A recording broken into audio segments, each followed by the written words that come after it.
Hi, it's Chris Watkin here, and I'm with Linda Stringer, who's worked for Haybrooks in Sheffield, which are part of the Spicer Heart Group for over 10 years. Linda, you're one of their Star Lister valuers, aren't you? Yeah. Managers? What? Valuer. I did do a short stint in management, but no, valuing's where I'm best. What do you love about valuing houses?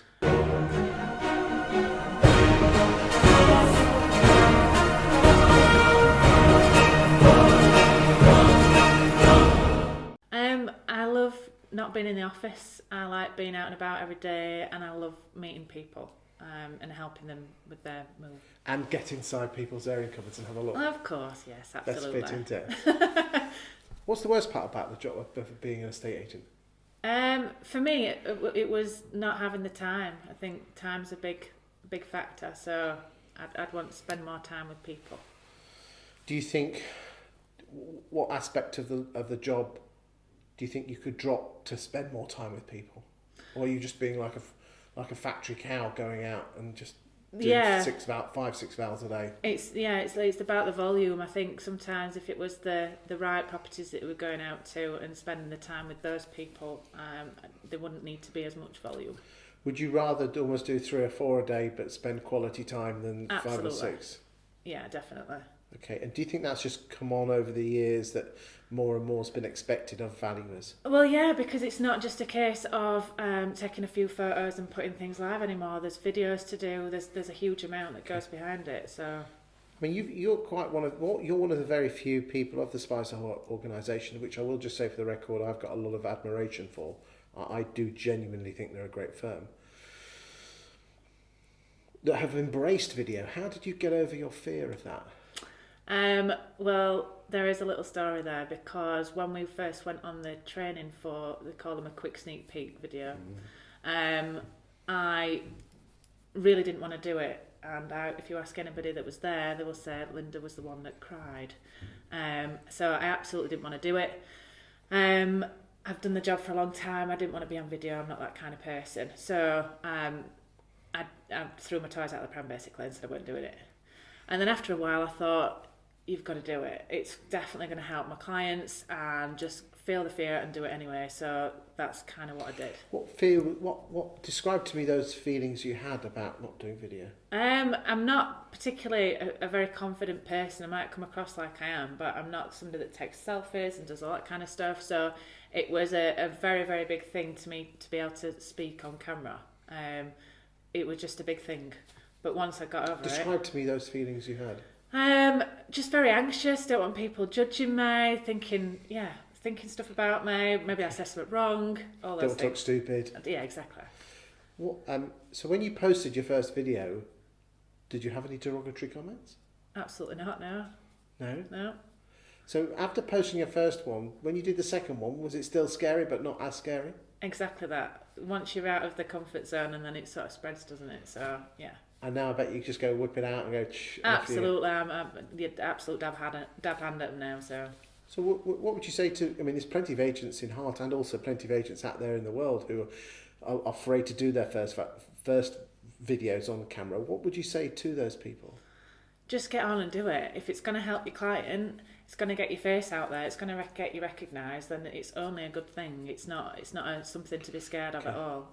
But what advice would you give to people to get over that scare? Just press record? Just do it. Just get on and do it. Absolutely. I mean, it's like public speaking. It's like riding a bike for the first time. It's like asking someone out on a date for the first time when you're a teenager. It's scary stuff, isn't it? Yeah, and absolutely. Afterwards you think, what was I worried about? Yeah. So, you are a top-line Class A valuer, 5 or 6 valuations a day, bit of a cash cow.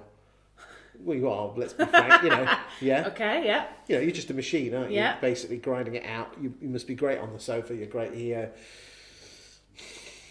When did you think there has to be more to life than doing 5 free valuations a day? So, furlough happened with COVID. I was furloughed for, I think, about 8-9 weeks in total. And that gives you a lot of time to think. What did you think? My other half works for himself, and so obviously both not working at that time, and then he sort of started back up with things. And I quite like the fact that I didn't have to rush around to do things in the morning, and I got time to spend with him and the house, and well, we're doing the house up as well. So I just realised there's other things. And then when I went back from furlough, I was on the first phase back, covering a few branches and working from home. So the working from home part I really quite liked. Okay. Because I had the time to have some breakfast, a cup of coffee, relax, know what I'm doing for the day, and then set off to my appointment feeling nice and fresh and ready to go. So yeah, I really like that element of it. So you were from furlough, you were covering a number of branches. Were you running around like a headless chicken? I think that's fair to say, yeah. When did the penny drop when you think there has to be a different way then? Because during that time, there was only a few people back from furlough, so myself and So during furlough, you liked what you almost working from home and getting to know your other partner and living life. Yeah. But you still at that point had no inclination of saying, I want to set up by myself. No. Then went back and then realised that while I'm talking to all these people, because people couldn't get through to the branch, everybody then took my number. Because I don't want to be that agent that doesn't answer the phone. I don't like it. So everyone took my number. So during that time when I came back, I've got my valuations, people coming on the market, then I'm selling it and doing everything. Those people have never dealt with them, they've dealt with me. So that was the sort of eye-opener. Did you enjoy doing almost everything? Yeah, because I've got control over it all. I think sometimes when the control's taken away and you've said something that you might have promised, or then you haven't. Do you know and what I mean? you're relying on a neg to do Yeah. something, and you know that. How can I say this nicely? But on the pecking order, negs are value is in waiting, so they don't know as much. And how does it make you feel when you're reliant on someone else, but then they don't deliver? Yeah, it's not a nice feeling, and I know what I've said to that client. So for that to not follow through, I think. It's. Do you not like good. to be in control of the situation? Yeah. A bit of a control freak? Bit of a control freak, yeah. So, I mean, what do you... So, working, let's be honest, if you are a star valuer, you're going to be on decent wages, decent commission. Is money everything? No, money's not everything. I think the time element for me is a big thing, and I honestly care about my clients. I want to do them a good job. I don't want to be feeling rushed and rushing to get things through for a KPI in a week. Do you know what I mean? I don't want that. Do you feel that sometimes estate agents are too focused on key performance indicators as opposed to Yes. the softer stuff, which is not on a balance sheet? Yeah. You're helping people make one of the biggest decisions that they're ever going to make, and that is to move house. So if you're rushing that in any way, shape or form, you're not doing a good job. So when you handed your notice in, and I don't want you to mention names at all, surely they would have fallen over backwards to try and keep you. That's correct, yes. So again, not mentioning any names, what doubts and fears have they put into your head? Did they put into your head? Basically about the self-employment bit, really. That, I haven't got a basic wage coming in, I haven't got the holidays, I won't be able to have time off, I'm going to be more stressed, all of those things. Okay, so holidays, let's be honest, for the next 12 months, none of us are going on holiday anyway. Yeah. Okay, but you say your partner works as well, so I mean, like most things, I'm sure that, you can go without for a while, can't you? Absolutely. You can cope? I can cope. I think the thing is with me and with life is that if you've got the information, you can deal with it. So I guess if I was going away, then I would tell my clients, and then they'd know that I was away. It's only going to be ever for a few days or a week or... Well, if all that's failed, you can always go onto your computer between 9 o'clock and 10 o'clock and sort it out. There you go, yeah. Yeah. That's what most other people do. So, so you haven't got a regular wage coming in, and you haven't got holidays, but you're okay with both those? Well, yeah, again, because during the time when I've come back from furlough, then I've been on a salary sacrifice anyway, so the actual money coming through wasn't particularly there. But surely you're scared the fact that for the first 6 months you're not necessarily going to get that much at all. No, I am a little bit apprehensive, but I guess that's up to me, isn't it? I'm not here to fail. I'm here to make it work. So. Was your partner? Did you ever? Were you with him before he had Yes. with an employed job? Yeah. So you've already been through it. The fact that when he started his job, that there was no money coming in for a short term. Yeah. And what did you learn from that? Like, it's a bit hard. It's a bit hard, but we can do it. Do you think it being hard is worth the potential? Absolutely. Surely what you get out in return is definitely worth that little bit of 6 months, or whatever it might be, of hardship, for sure. So you're going to have to go without. You're going to have to cut your cloth accordingly. That's going to be hard work, isn't it? It is going to be hard work, but I'm not afraid of hard work. How do you feel about it all?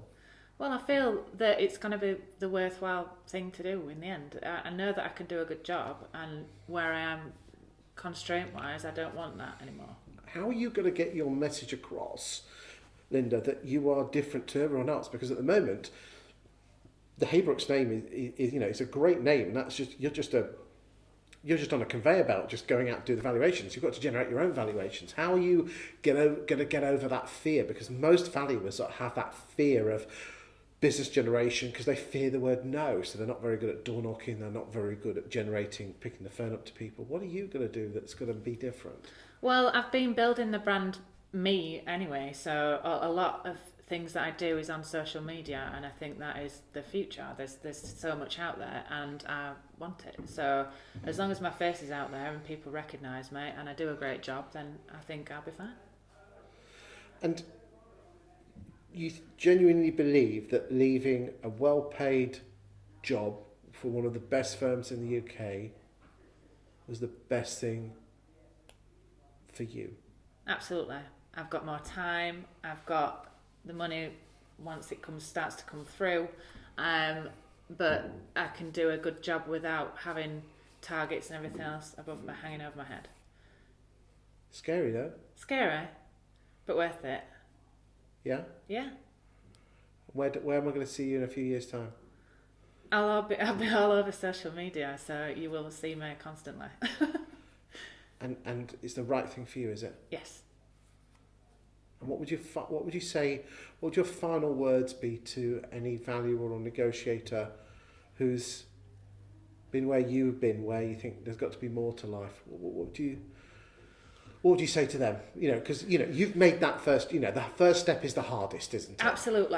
I think if you don't try, then you'll never know. I know that I'm good at my job, so I guess if I wanted to go back into employment, then I'm sure somebody would take me. But if I don't try it, then I will never know. Thank you for your time today. No problem. Thank you.